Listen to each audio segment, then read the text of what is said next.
Insurance amount അക്കൗണ്ടിൽ വന്നാൽ നമുക്ക് തിരിച്ചു കൊടുക്കാമല്ലോ. അത് ശരിയാ.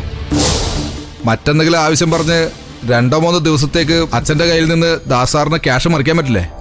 അത് വളരെ ഈസി ആയിട്ട് ചെയ്യാവുന്ന കാര്യമാണ്. പക്ഷേ എന്ത് ചെയ്താലും ഇന്ന് 20 ലക്ഷം രൂപ ഉണ്ടാക്കി ദയ തിരിച്ചുകൊണ്ടിരാൻ പറ്റുമെന്ന് തോന്നുന്നുണ്ടോ? ഇല്ലല്ലോ. അങ്കിള്, ഒരു രാത്രി എന്ത് ധൈര്യത്തില നമ്മൾ അവളെ അവന്റെ കൂടെ നിർത്തുക?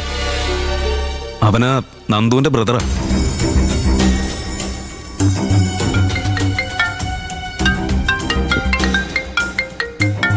വീഡിയോ കോൾ ആണല്ലോ. ദയയുടെ ഫോണിന്നാ.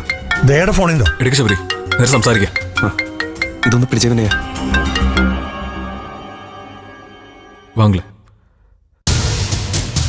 നിങ്ങൾ കൂടുതൽ ടെൻഷൻ ആവണമെന്ന് വിചാരിച്ചിട്ടാ ഞാൻ വീണ്ടും വിളിച്ചത്. ദയയുടെ അവൾ ഇവിടെ സേഫാണ് ശബരി.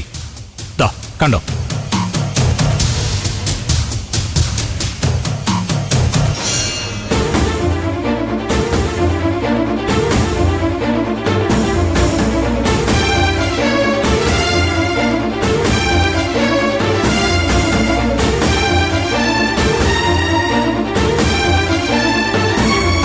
ഞാൻ ഈ മുറിയിൽ നിന്ന് പുറത്തു പോകും.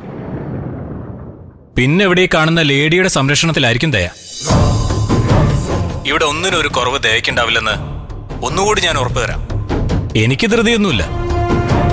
ഇൻഷുറൻസ് കമ്പനിയിൽ നിന്ന് പൈസ ട്രാൻസ്ഫർ ആവുന്നത് വരെ ഞാൻ കാത്തിരിക്കാൻ ഒരുക്കുവാണ്.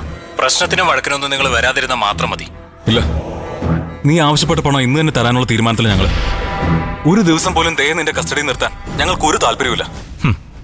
ഓക്കെ, ഞാൻ ശബരിയുടെ നമ്പറിലേക്ക് ബാങ്ക് ഡീറ്റെയിൽസ് അയക്കാം. നിങ്ങൾ ക്യാഷ് റെഡിയാക്കിക്കോ. അക്കൗണ്ടിൽ ക്യാഷ് വീണാൽ 1 മണിക്കൂറിനകം ദയ വീട്ടിലെത്തിയിരിക്കും. അപ്പോ ഓക്കെ, നമുക്ക് നല്ല രീതിയിൽ തന്നെ ഇത് അവസാനിപ്പിക്കാൻ കഴിയുമെന്ന് ഞാൻ പ്രതീക്ഷിക്കുന്നു.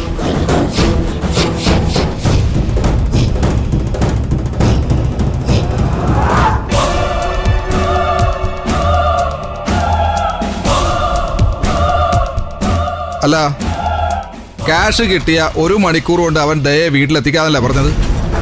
അപ്പോൾ അധികം ദൂരെയല്ല അവനുള്ളത്. നമുക്കെന്നാ ആന്റണിയുടെ വീട് ഒന്നുകൂടെ ഒന്ന് സെർച്ച് ചെയ്ത് നോക്കിയാലോ? ആ പരിസരത്ത് തന്നെ എവിടെയെങ്കിലും ആയിരിക്കണം ഈ ഒളിത്താവളം.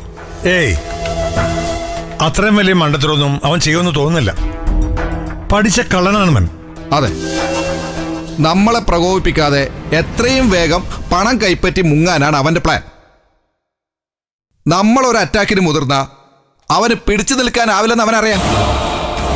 രഘുട്ടാ, നമുക്ക് രണ്ടും കൽപ്പിച്ച് അങ്ങനെ ഒരു നീക്കം നടത്തി നോക്കിയാലോ? അതെ, ഞാൻ സമ്മതിക്കില്ല.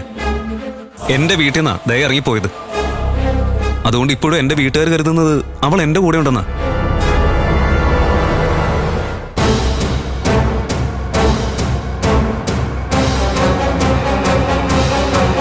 ഞാൻ വീട്ടിലേക്ക് തിരിച്ചു പോകുമ്പോ എന്റെ കൂടെ ദയ ഉണ്ടാവണം.